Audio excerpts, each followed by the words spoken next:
You probably heard about tourism in the Chernobyl exclusion zone. I've been there myself several times, and it's nothing like what you see in games or horror movies. There are no ghosts, mutants, or radioactive anomalies, and death isn't waiting for you at every corner. Actually, I think it's one of the most peaceful and prettiest places on Earth, an example of the strength of nature and how it can reverse the damage that we cause. Thus, when my friend Alexei decided to go there, he knew who to contact. He's a physics student, and right now he's doing some kind of research on nuclear fallout, and he said that he wanted to get some direct measurements and samples. But we both knew that it's just an excuse to go on an adventure. We visited the old power plant, the abandoned city Pripyat, and the surrounding exclusion zone. It was nice, but I would probably just bore you with more details. That part is not important anyway. We were driving on some dirt roads in a forest east of Pripyat when we found it, an old rusty fence and a chained gate that blocked any further passage. There was a big sign with a radiation hazard symbol and captioned "Restricted Area, Authorized Personnel Only." There was a pair of massive metal blast doors in the side of an artificially looking hill not far behind the fence, with a large white 0113 painted on it, and no entry sprayed on top. "What do you think it is?" Alex asked. "I don't know. Looks like some kind of bunker," I replied. "And it looks like it has been closed for some time," I added after taking a closer look at the doors. Both halves were welded shut in the center. Alex took his samples and readings, but we were too puzzled to leave just yet. "Do you think we can get in?" I asked. "Well, not this way for sure. Even if it wasn't welded or sealed, I'm sure we have no way of unlocking it," Alex replied while examining the massive door. "It looks like an underground bunker. They must have had a way to pump air inside, and I don't think this is it. There has to be another way to get in," I said. We circled the main entrance to try to find other means of entry. The day was already coming to an end, and it was slowly getting darker. As we were searching, a thought crossed my mind. Why would they weld the doors? What's so important inside that they went this far to keep people away? "Look, there's something there." Alex pulled me away from my thoughts. It was a concrete block, a couple of meters large, with what looked like vents on the sides. As I looked into the vents, I noticed that they were also sealed with heavy-looking steel hatches and no clear way to open them. However, there was also a somewhat smaller door labeled "Service Tunnel" with a large wheel on the outside. "Should I open it?" I asked. "Yeah, I'm really wondering what this is. Anyway, we don't have to go in. At least we'll see if the door still works." At first, the wheel wouldn't turn because of all the rust and dirt, but eventually it budged. The door unlocked. I pulled, and it slowly started opening. It was very heavy and took a lot of force. Behind the door, there was a small platform and a tight vertical tunnel with a ladder. What caught my attention was that there was an identical locking mechanism on the inside. That meant that they could lock the door from both sides. But why? We were lucky, because if they had locked it from the inside too, there would be no way to get in. I stepped inside and shined my phone light down the shaft. It wasn't strong enough to hit the bottom. The air was damp and old, and there was something that I couldn't identify. A very faint, chemical-like smell. There was no radiation nor signs of any other hazards. "You've got to be kidding me. This is so cool. We have to come back here and check it out later," Alex said. I couldn't agree more. It was almost dark now, so we resealed the door and called it a day, but we promised ourselves to return. I immediately tried to do some research when I got home, unfortunately with no success. I even tried to call Pavel, a friend of mine who knew the area better than me. Actually, it was him who brought me there for the first time. He couldn't help me either, but promised to ask around. I told him about our plan and asked if he wouldn't go with us, but unfortunately he was out of the country for a while. A week later, we packed our gear and went on with it. We brought some rope, heavy flashlights, glow sticks, Geiger counters, waterproof protective clothes, an oxygen meter, and a small emergency scuba tank just in case.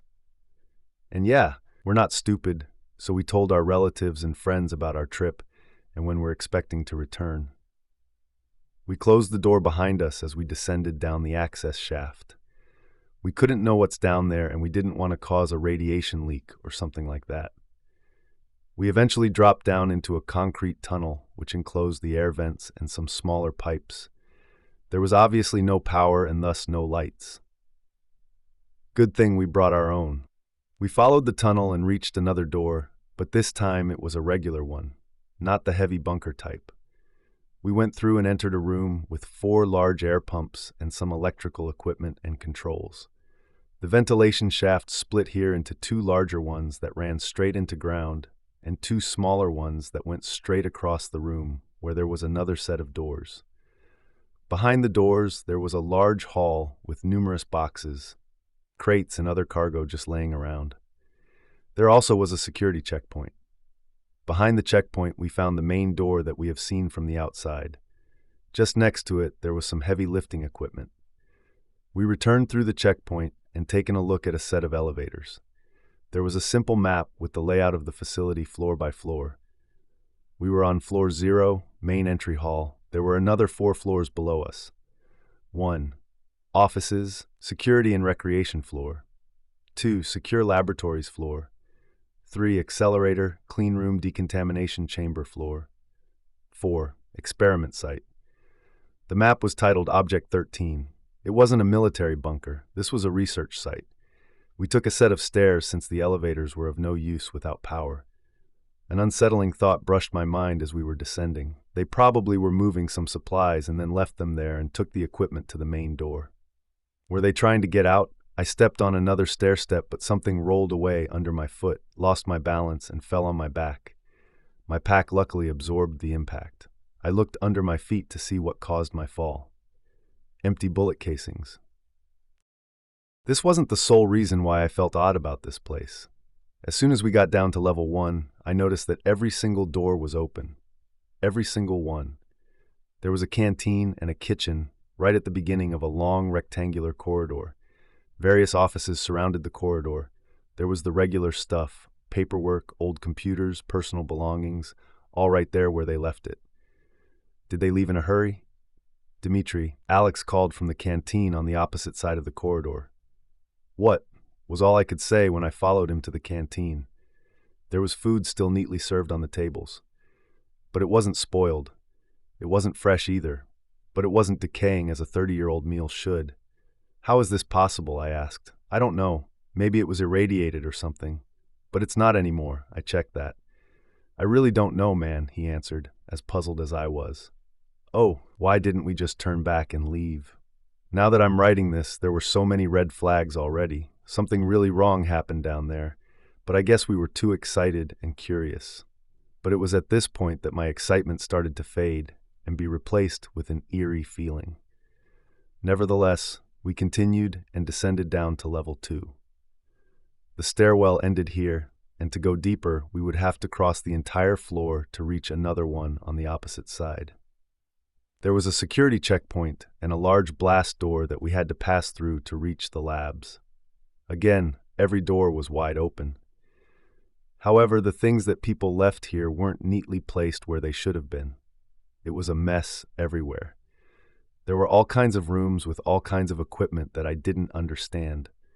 Occasionally, there were more empty bullet casings on the ground. There still was the one central rectangular corridor as above, but the rooms around it was like a little maze. Almost on the other side of the floor, we found the head scientist's office. As I said, everywhere it was a mess, but I found a logbook on the desk. There was only a handful of pages, the rest torn out. 5th October 1984. Today we successfully managed to translocate several atoms without changes in any physical properties.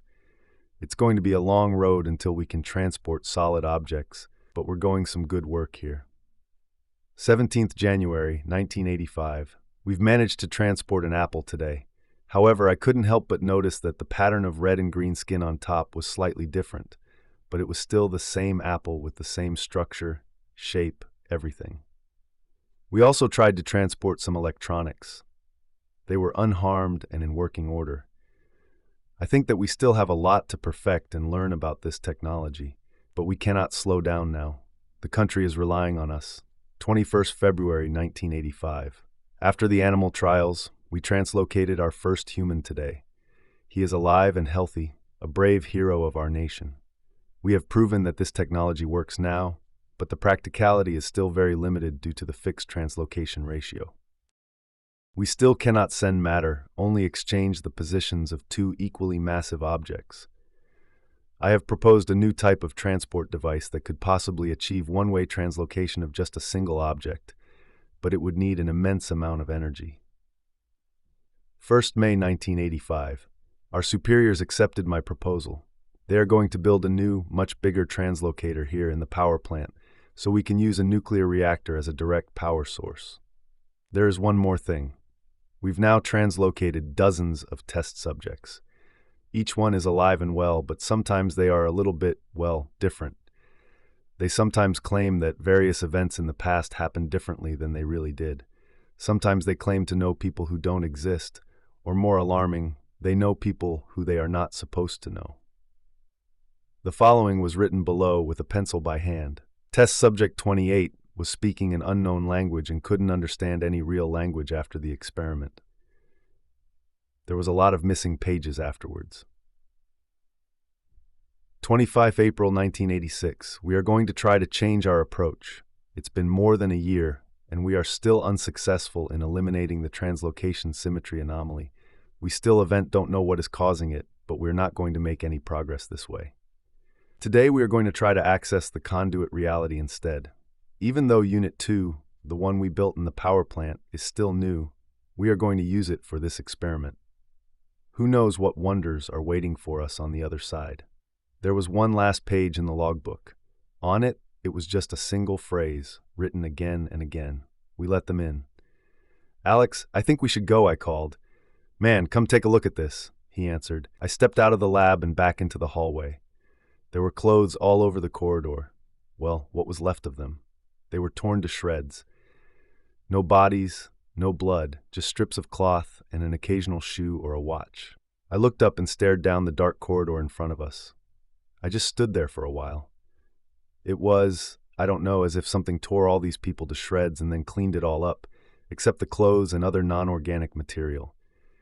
A wave of pure, instinctive dread washed over me. I couldn't move. I didn't even breathe. "Let's just get out of here," Alex said. We turned around and walked away. Slowly at first, but we quickened our pace. Our footsteps echoed across the underground structure. "I just want to be out of here, man." "We shouldn't have done this," Alex said. I didn't tell him about the logbook, but my thoughts were cut short after a sudden realization. His voice didn't echo. It was just our footsteps. I think he realized too, because we both stopped and listened. Nothing, just silence. I stepped forward. Clack. I took another step. Clack. There was this door just in front of us, and I forced myself to try something. I closed it behind us as we passed it and placed a glass beaker that I found on the ground on top. I took a step forward. Silence. It was just echo after all, I thought. We walked away, carefully at first, but then we once again quickened our pace. We turned around a corner, and then it happened. Crash. The glass shattered. Someone or something just opened the door. We dropped all our gear except our lights and ran as fast as we could. I didn't even know I could run this fast. I always tried to be a tough guy, but I was never so scared in my life. Our footsteps didn't echo anymore. Or better said, they weren't in sync with ours anymore. Something was running after us. Each second, it was getting closer and closer. As soon as we reached the security checkpoint, we started closing the door. The rusty joint of the door squealed in protest, but we pulled with all our strength. We almost had it closed when we heard a loud, guttural, and unnatural growl. The door slammed shut, and I threw the wheel to the locked position. My heart was pounding so hard that it was all I heard for a while. No, wait, it wasn't my heart. It was that thing, pounding on the locked blast door. We were running again. We reached the stairwell and run up, taking 2 to 3 steps at once. We finally reached the air pump room. The ascent really exhausted us, and even though I was scared shitless, I felt like I would pass out if I took another step forward. Besides, we locked it down there. Alex sat down and leaned his back on one of the large vertical vents with a bang. Bang! Bang! Bang! Oh, shuck! We locked it down there. But we forgot the vents. Alex and I looked at each other, our eyes met, and then the vent burst, and he was gone. I only heard him scream as he was dragged back down. I feel terrible for doing this, but I just ran. I climbed the service shaft and locked the service door shut when I was finally out of this hell. As soon as I had phone service again, my phone started beeping with loads and loads of missed calls and messages from Pavel. "Hey Dmitri, I found this guy. He says he knows what O13 is. Please pick up as soon as you can. He says it's dangerous and you should stay out of it. This guy is calling me now. He sounds serious. Please call me back at once. I don't know what's going on, but he's going there. Please, I hope you get this before you go down. Stay safe, friend." There was also one message from an unknown number. "Dmitri, this is Anatoly Moraz. I know what you found and I'm on my way from Kiev now. Do not go down there. If you already did and you managed to get out, lock the door that you used to get in and make sure it stays locked. I will try to call you when I'm here." So here I am, writing this while I wait. I do this to make sure that no one else repeats our mistake, since I don't know if I'll live long to tell anyone personally. I just can't leave Alex behind. I have to go back. College kids. What does the sign at the fence say? No entry. What does this here say? He pointed at the text sprayed across the main door. No entry. You think we just put these up because we don't have anything better to do, like you. You really have nothing else to do but to snoop around things you have no business in. He sighed. Now look what happened. Look what you did. What your awesome idea brought you.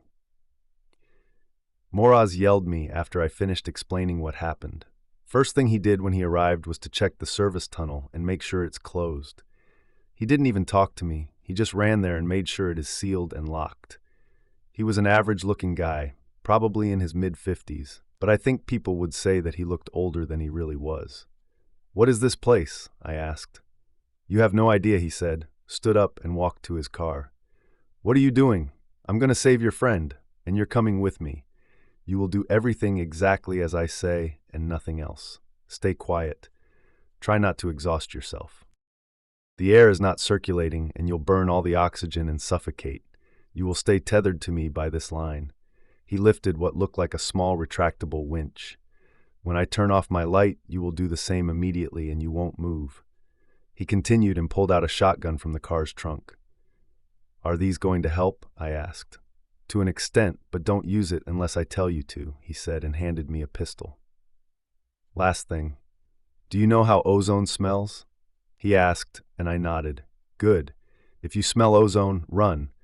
I started considering whether this was a good idea when he chained and locked the door from the inside with a massive padlock. "This is the only way we can keep them from getting out," he said when he noticed me watching him. Hell, of course this was a bad idea. Worst one I've ever had.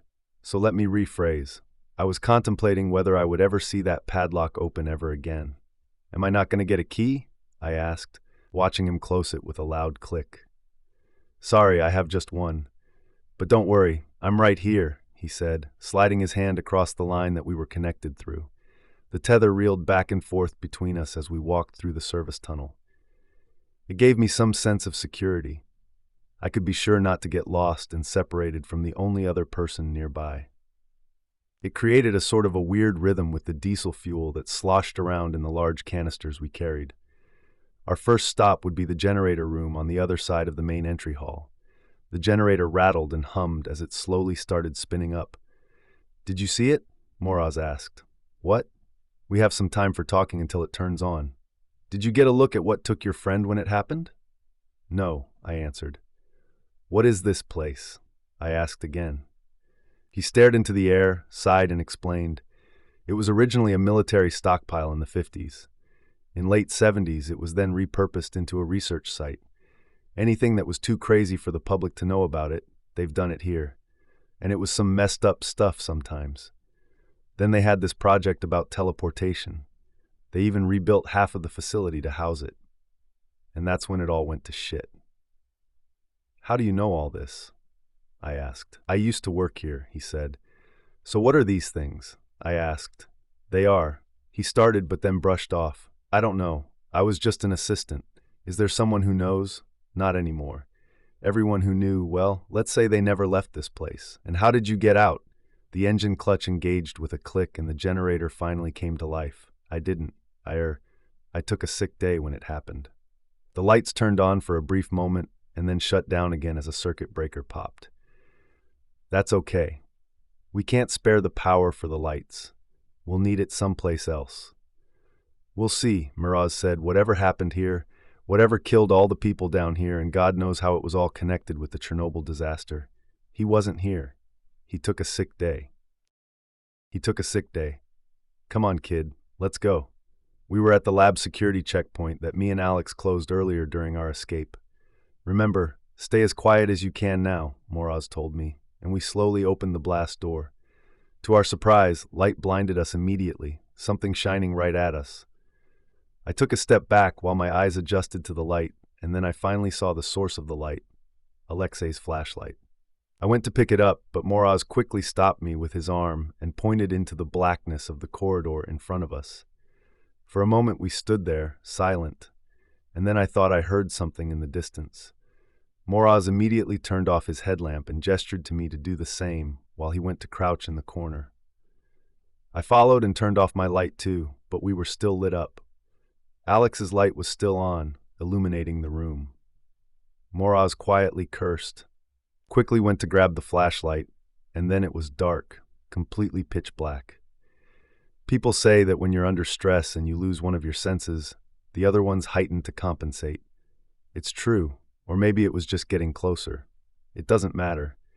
I heard something drop to the ground with a muffled splat, then a few irregular footsteps.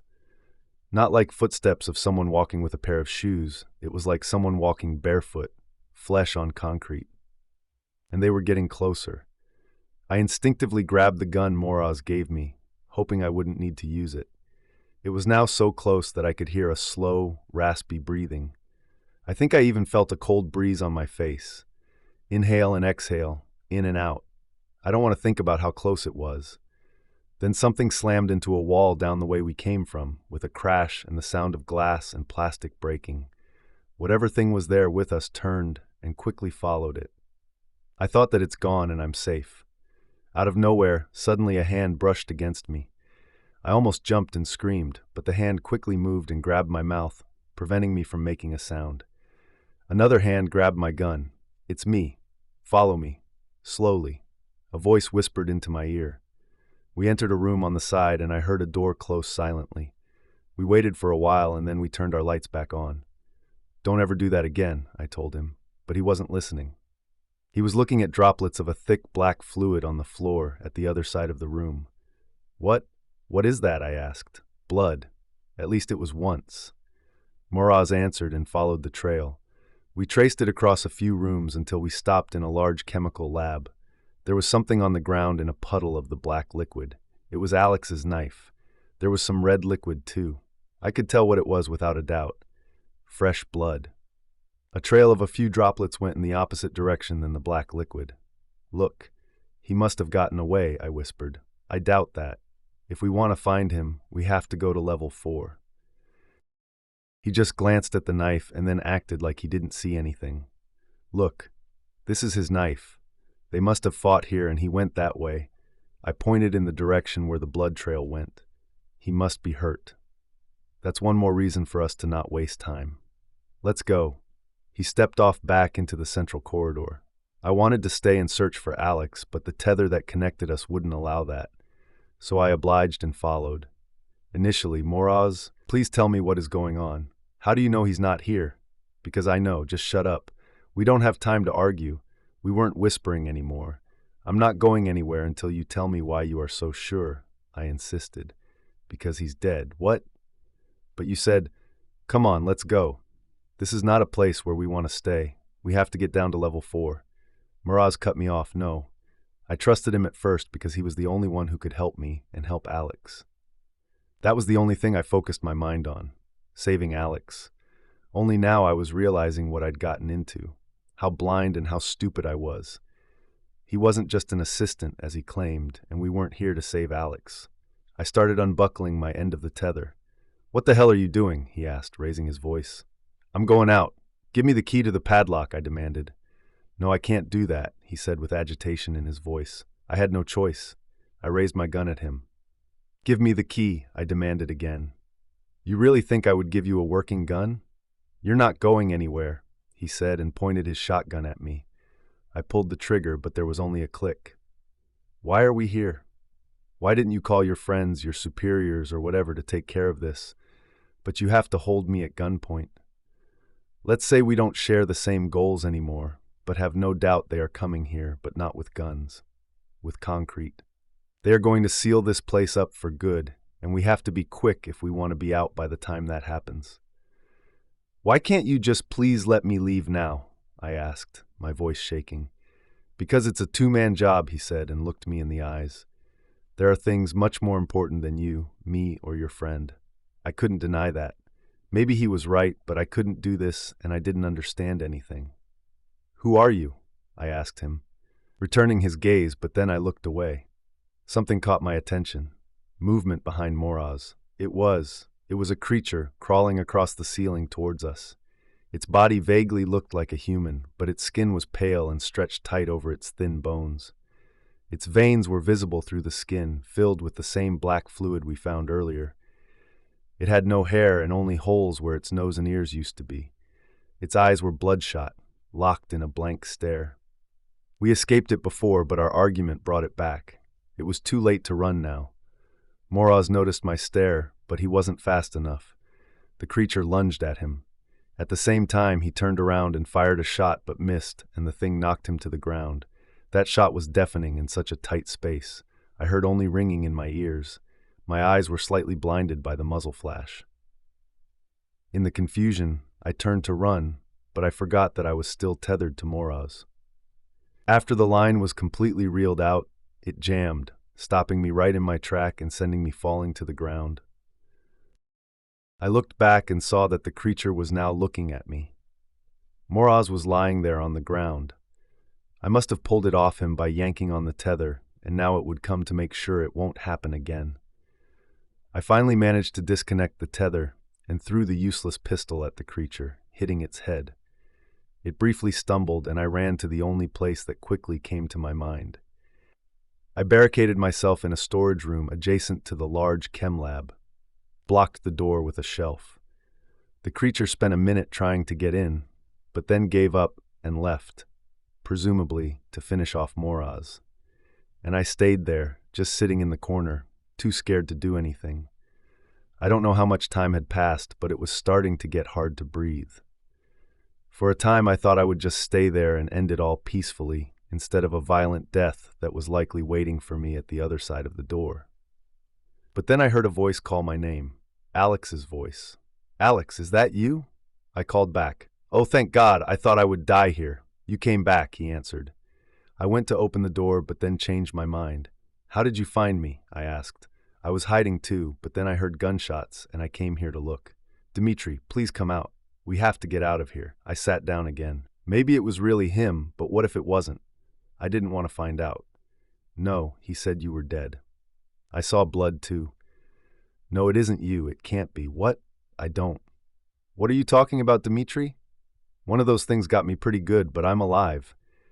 "Dimitri, just please come out and let's get out of here," he pleaded. I have decided. I wouldn't open the door, but then I changed my mind once again after what he said. "Dimitri, do you remember the cherry tree? I knew you would come back. We used to play at this huge cherry tree when we were kids.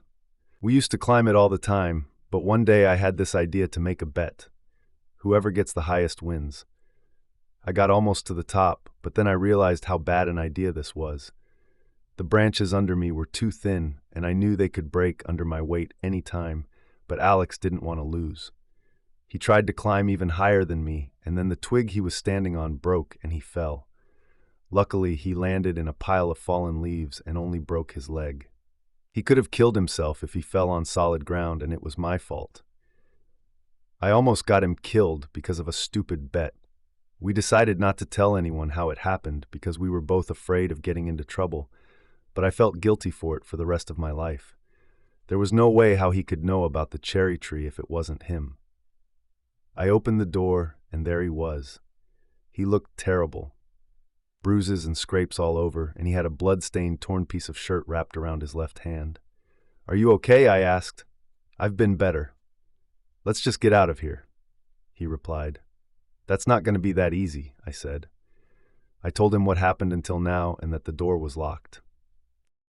Only Moraz had the key, and he was either dead or gone. There were some tools and supplies up there, right? Maybe we can find something to cut the chain, Alex said, and we decided to try it. It was better than searching for Moraz's key after all. We found his shotgun, stained with blood, both his and the creature's, and immediately felt safer. We also picked up our packs that we dropped earlier. Luckily, all of our gear was still there. We carefully walked back to the main hall, but I felt that something was watching us all along. We saw some few old saws and files next to the main door.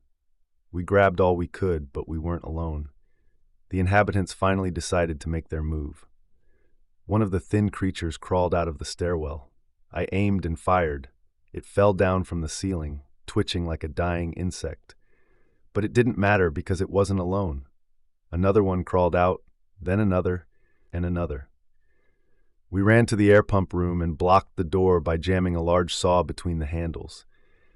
We worked quickly because we knew that it was only a matter of time until they got through or come through the vents.